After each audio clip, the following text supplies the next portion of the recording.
honestly, I don't think it's just a big moment for the WNBA. I think all of women's sports, I think this is one of the biggest moments we've ever had. So, I feel very confident that we're going to get something done, and that's because we're in this moment because of the product we put on the floor. So we need to be able to continue to do that, and I know everybody's working really hard. There's a meeting tomorrow that's super important, and I truly do believe we're going to get something done here in the next couple weeks. But like you said, I mean, there's a lot of boxes that we still need to check. We've added two new teams. I mean, there's going to be more players than ever, and then we have to get into free agency, then have a normal draft as well. So there's a lot of things left to do, but I really do feel confident that both sides are going to reach a deal here soon. Yeah. ESPN fans, the WNBA-CBA fight just entered the NBA stage because Caitlin Clark brought it up on NBC live at Madison Square Garden.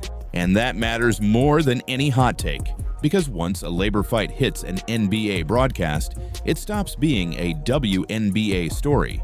It becomes a business story, a sponsor story, a reputation story. Stay with me, because I'm going to break this down through 3 concrete scenes from that night. Therefore, you'll understand why players feel the pressure rising and why this could decide what happens in 2026. Here's scene 1. Here it says, Caitlin Clark projected a much more optimistic tone about the prospects of the WNBA and its players hammering out a new collective bargaining agreement ahead of talks Monday between the Players Association and the league. The frustration was evident among some WNBA players during Friday's unrivaled tour stop in Philadelphia, but Clark said she felt very confident a new CBA would be worked out to save the 2026 WNBA season. When she made her debut as a contributor on Basketball Night in America on Sunday. It's not a WNBA arena, it's MSG. Bright lights, packed lower bowl, that familiar noise that never fully goes away.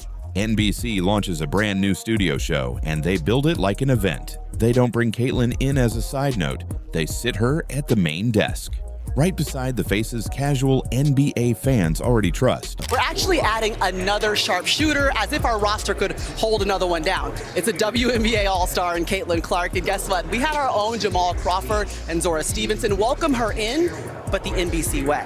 That's the first signal. When a network wants to test someone, they hide them. But when a network wants to build around someone, they frame the whole broadcast so viewers accept them instantly. That's what this was. You can see it in the setup. The host drives the conversation. The former players set the tone. And Caitlin sits there like she belongs, not trying to prove she's worthy, not acting like she's grateful for permission, just calm. That calm matters because it changes how the audience listens. If Caitlin looks nervous, critics pounce, but she didn't look nervous. Therefore, the moment becomes bigger than the panel. It becomes a statement. This is basketball. She's part of it. Now, scene 2 is where the whole night flips. Someone brings up the WNBA-CBA negotiations, and Caitlin doesn't dodge it. She doesn't give the safe answer. She says the quiet part out loud. She frames it as bigger than the WNBA. Her line was basically, "This isn't just a big moment for the league, it's a massive moment for all of women's sport." Well, honestly, I don't think it's just a big moment for the WNBA. I think all of women's sports, I think this is one of the biggest moments we've ever had. So, I feel very confident that we're going to get something done, and that's because we're in this moment because of the product we put on the floor. So we need to be able to continue to do that, and I know everybody's working really hard. There's a meeting tomorrow that's super important, and I truly do believe we're going to get something done here in the next couple weeks. But like you said, I mean, there's a lot of boxes that we still need to check. We've added two new teams. I mean, there's going to be more players than ever, and then we have to get into free agency, then have a normal draft as well. So there's a lot of things left to do, but I really do feel confident that both sides are going to reach a deal here soon. Think about what just happened on an NBA broadcast at MSG, in front of the most casual mainstream basketball audience there is. The CBA conversation just got moved from WNBA circles into the biggest room. That is the megaphone. And it matters because labor fights are not just about numbers. They are about pressure. They are about who looks reasonable. They are about who looks greedy. They are about who controls the story while negotiations drag. Therefore, the second Caitlin says this is massive on a prime-time NBA desk, the pressure shifts. Owners can't treat it like a niche problem. Sponsors start paying attention. Networks start preparing for risk. And players who were counting on public support just got a rocket booster. But here's the part that creates tension inside the league. Caitlin is not just any player. She's the player who can walk onto an NBA broadcast and make the internet care. So when she speaks on the CBA, it carries more weight than a press release. And if you're another player watching that at home, you feel two emotions at the same time. You feel grateful that the biggest star is amplifying the issue. But you also feel fear because the league is about to negotiate its future and the spotlight is following one person.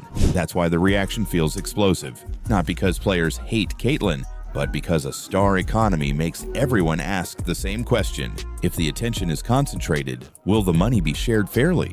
Now, scene 3 is the pressure cooker. The union has already moved into strike posture. Reports say an overwhelming player vote authorized a strike when necessary. And now there's an in-person meeting in New York that people inside the process are calling pivotal. There is going to be an in-person WNBA meeting with WNBA PA committee members, players union, and the owners in person to potentially get a deal signed, sealed, and delivered by tomorrow. Will the deal get done tomorrow? I can't yay or nay that a deal will be getting done. But as of right now, the people that is hurting the most from the WNBA not being able to get a deal done is the fans. That's not gossip. That's a sign the timeline is tightening.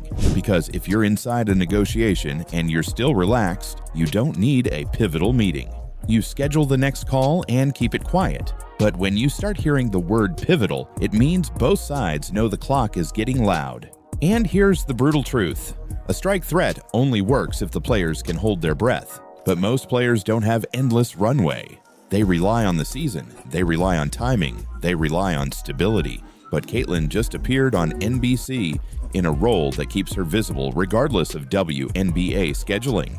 That doesn't mean she's against the union. It means she's protected by her platform. Therefore, the pressure is uneven. And uneven pressure is the thing that can fracture unity if leadership doesn't manage it. So what is the real follow-up story here? It's not Caitlyn went viral.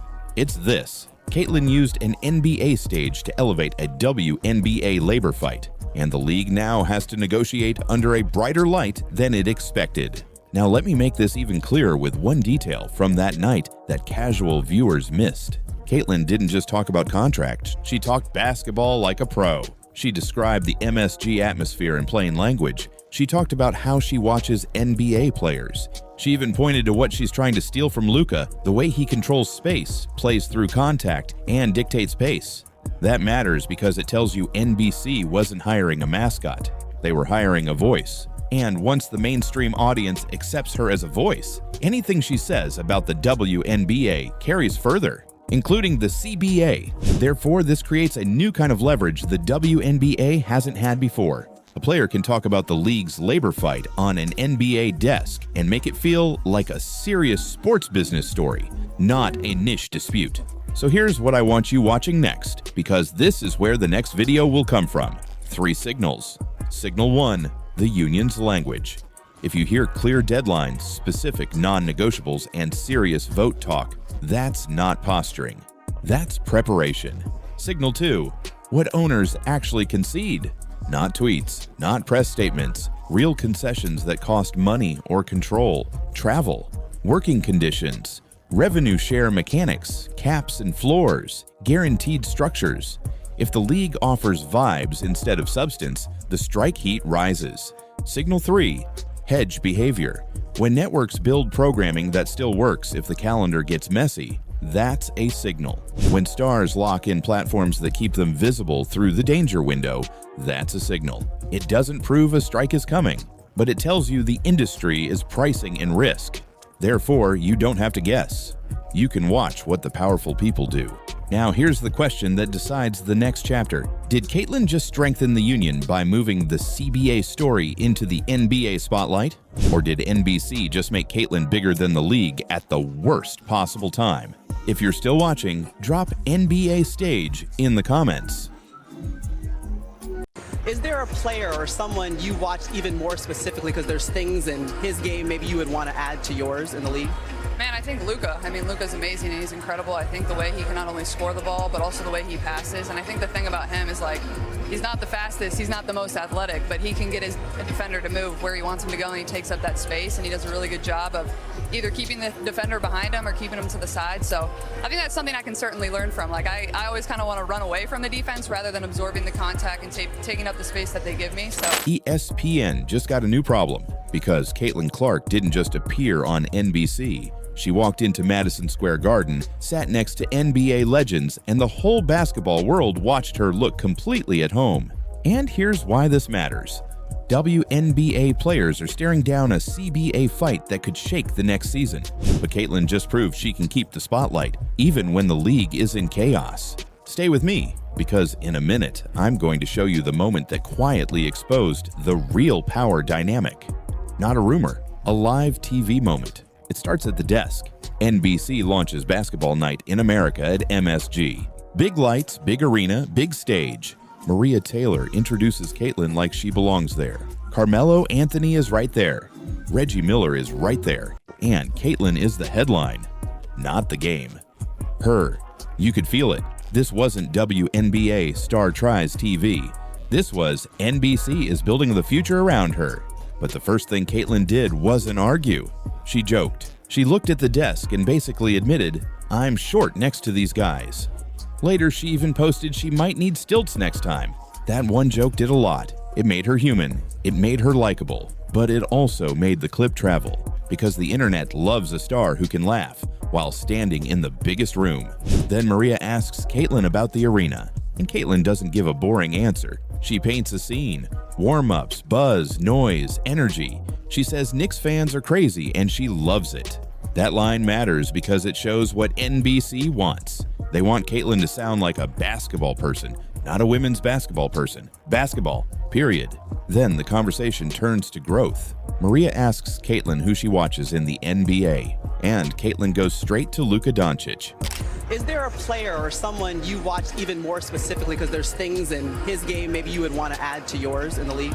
Man, I think Luka. I mean, Luka's amazing and he's incredible. I think the way he can not only score the ball, but also the way he passes. And I think the thing about him is, like, he's not the fastest, he's not the most athletic, but he can get his defender to move where he wants him to go, and he takes up that space, and he does a really good job of either keeping the defender behind him or keeping him to the side. Not because Luka is flashy, but because Luka controls space. Caitlin explains it clearly. She says Luka isn't the fastest, he isn't the most athletic, but he moves defenders where he wants them. He absorbs contact. He takes up space.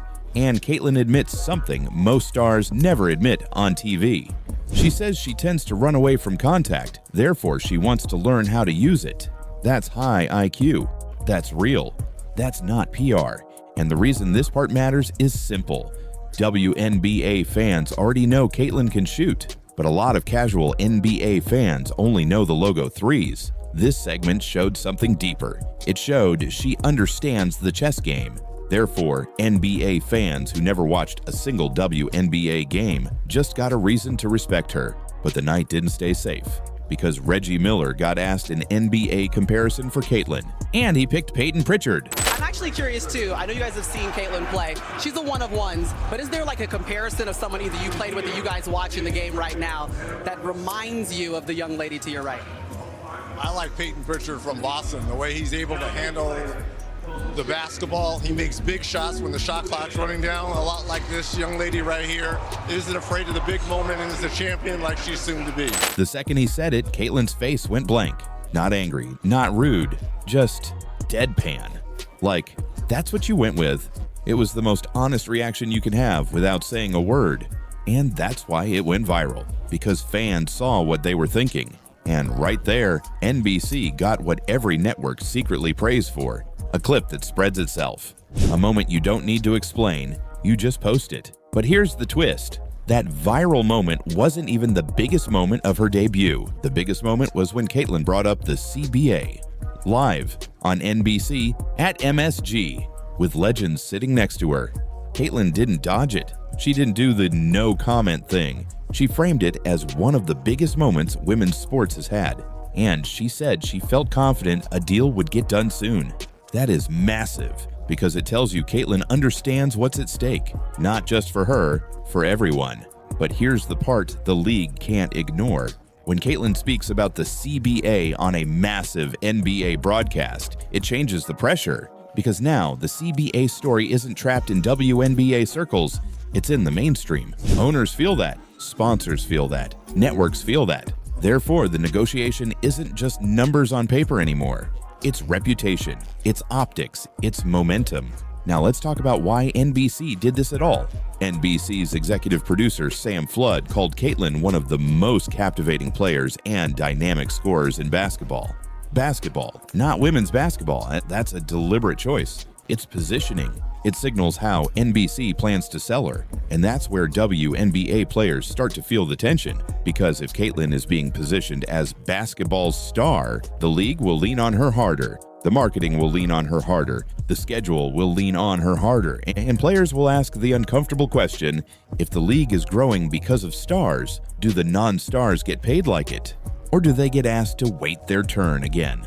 That's why people say the players will explode. Not because everyone hates Caitlin, but because a star economy creates pressure inside a locker room. It changes how people talk about value. It changes how people talk about fairness. And it changes what a strike threat really means. Because here's the scary part. Caitlin just showed she can dominate a stage outside the WNBA. That's not a criticism. That's reality. And if the WNBA season gets messy, Caitlin doesn't disappear. She stays visible. Therefore, the league's biggest star becomes even bigger. But the rest of the league risks going quiet. So this follow-up story is not Caitlin did TV. It's this. NBC just mainstreamed the WNBA's biggest leverage point on an NBA night. And Caitlin didn't just survive it, she controlled it. So now I want to ask you something. Did NBC just give the WNBA more power heading into the CBA? Or did they just make Caitlin bigger than the league at the worst possible time? If you're still watching, drop stilts in the comments.